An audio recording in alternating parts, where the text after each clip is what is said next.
Way back in 2001, the Hamilton Mountain Church was really exploding with growth. We reached a point of standing room only in that church, and I met with the leaders of that church and said, how about we go to 2 services and then we begin to plan toward a new construction and maybe moving the church and building a larger church. And the church said, you know what, over the years we have had the blessing of birthing multiple church plants across this region, and we would love for you to think and pray about a church plant again. At the time, Elder Nichols, who was the president, gave his blessing, and the conference committee voted approval of that church plant, and the church launched in January of 2001.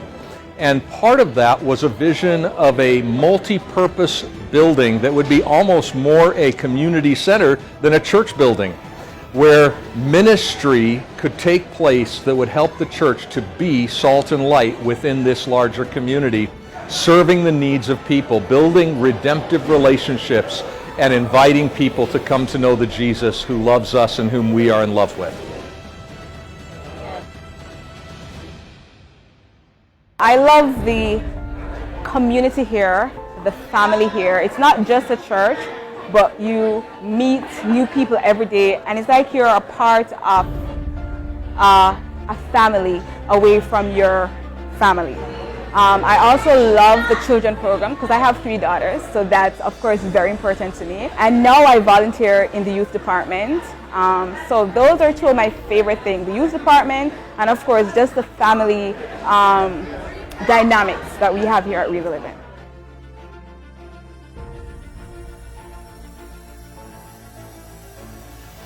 Three and a half years ago, when we moved to the city of Hamilton, we went around looking for churches, and we found Really Living our home, because it helped us to spread the gospel in the way that we could work with the community people, and we could come out of our boxes in our traditional ways, so we could mingle with the people outside the church.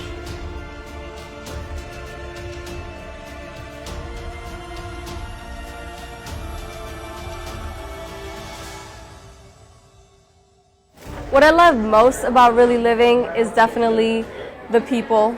I know it's been said before, but it truly is the people.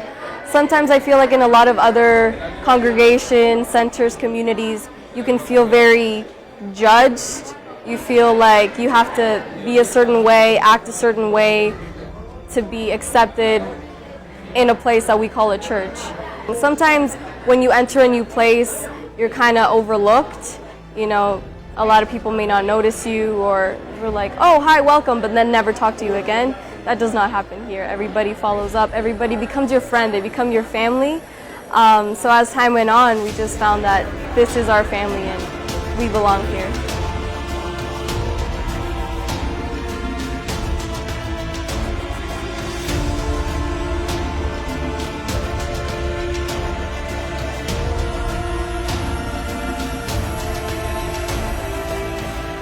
I mean, our vision is to, we want to become a Christ-focused center for teaching and healing of mind, body, and soul.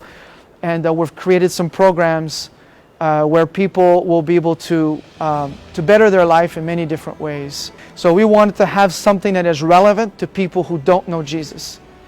You ask anyone in the street, do you want to really live? Everybody's going to tell you yes. So we changed the name to be more relevant and more open and welcoming to all people of all walks of life, whether Christians, non-Christians, people of different cultures. I believe everyone wants to really live. And you know what's most amazing is it was just a dream way back then, but that dream became a reality because when we hand off the baton of ministry in the course of life and service, God brings along other people, and that person here at Really Living was Pastor Francis and Tina Duville. And they took that baton of pastoral leadership when I left this church.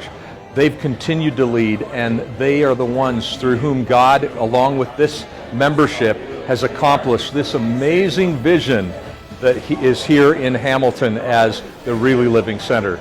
I'm just so proud of all that God has done through them.